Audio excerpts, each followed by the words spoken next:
आता वन विभागाकडून सगळी माहिती मागवतोय।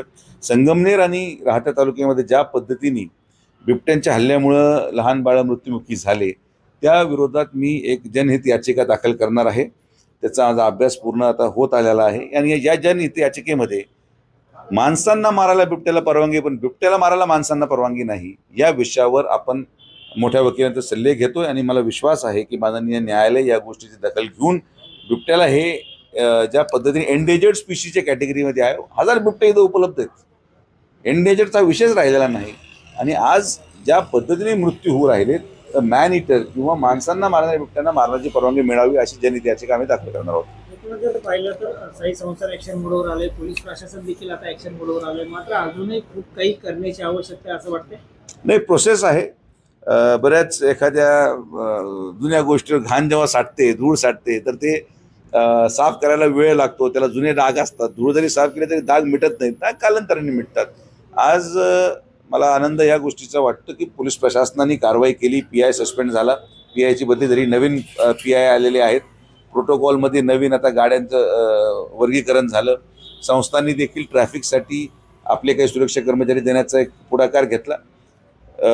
देर आहे पण दुरुस्त आहे असं ते जे म्हण आहे ती आता लागू झाली। पण मी तुम्हाला खात्रीशीर सांगतो की पूर्णपणे फ्रीडम पोलीस डिपार्टमेंटला दिलेला आहे, कोणीही सोडलं जाणार नाही।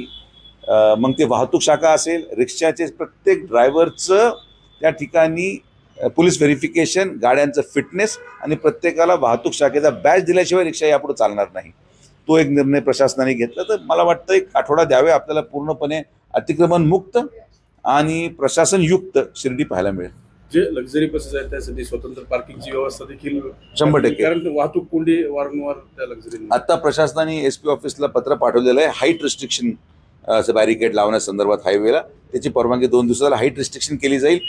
रिंग रोड सोडून नगर मनमाडवर एकही लक्झरी बस पुढच्या आठवड्यानंतर दिसणार नाही।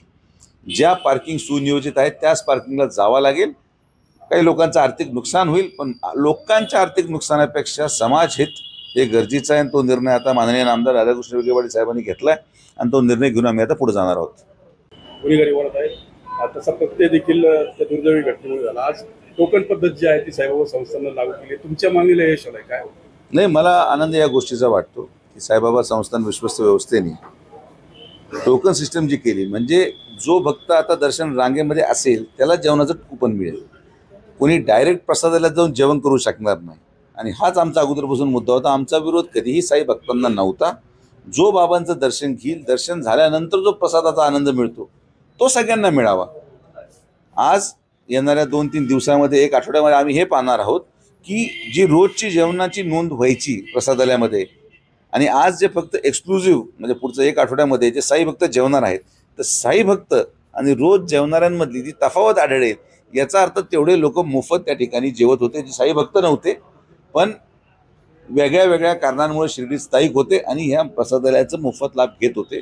आणि म्हणून ही गोष्ट सिद्ध होण्याचा हाच एक मार्ग होता आणि मला आनंद वाटतो की साईबाबा संस्थान विश्वव्यवस्थेने हा निर्णय घेतला।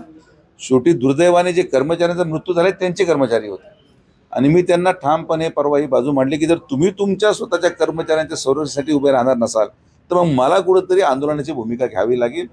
माननीय मुख्य कार्यकारी अधिकारी गाडलेकर साहेब असतील आणि माननीय न्यायाधीश महोदय त्या ठिकाणी अध्यक्ष आहेत, त्या सगळ्यांनी विचार करून शिर्डीच्या हिताचा निर्णय घेतल्याबद्दल मी त्यांच्या मनापासून आभार व्यक्त करतो। दुसरा एक मोठा निर्णय देखील घेण्यात आला, जे ड्युटी वेळेत बदल केला। मात्र काही ड्युटी अशा आहेत की महिलांसंदर्भात त्या पहाटे 5 वाजेदरम्यान सुरू होतात, त्यात काही बदल नाही। त्यामध्ये बदल करणं अपेक्षित होतं, पण दुर्दैवाने काकड आरतीचा टायमिंग हा पुरोगामी काळापासून चालत आलेला आहे, तो आपण बदलू शकत नाही। बाबांच्या भक्ती संदर्भात जे निर्णय आहेत जे त्यात जुन्या काळात घेतले गेले त्यामध्ये बदल करायला अडचण असल्यामुळं काकड आरतीचं टायमिंग आणि मंदिर परिसरातल्या ड्युटीच्या टायमिंगमध्ये आपल्याला बदल करणं थोडं अशक्य वाटलं। मात्र ते जर सोडलं तर मंदिर परिसर वगळता तुमचा स्वच्छता विभाग असेल, तुमचा साई आश्रम विभाग असेल, तुमचा प्रसादालय विभाग असेल, हे सगळे ड्युट्या आता सकाळी 6 वाजेपासून सुरू होणार। मला असं वाटतं येणाऱ्या कालावधीमध्ये एक असा आपण ऑफर किंवा असा एक पर्याय देखील संस्थांसमोर मांडायचा विचार करू, ज्यामध्ये बस सेवा, मंथली पास, बसद्वारे सगळे परिसरातलेच लोक आहेत पिकअप करून लोकांनी यायचं आणि ड्रॉप पण संस्थांची बस करेल आणि त्या लोकांच्या पगारातून ते डिझेलचा खर्च एक मिनिमल रक्कम म्हणून कट होईल।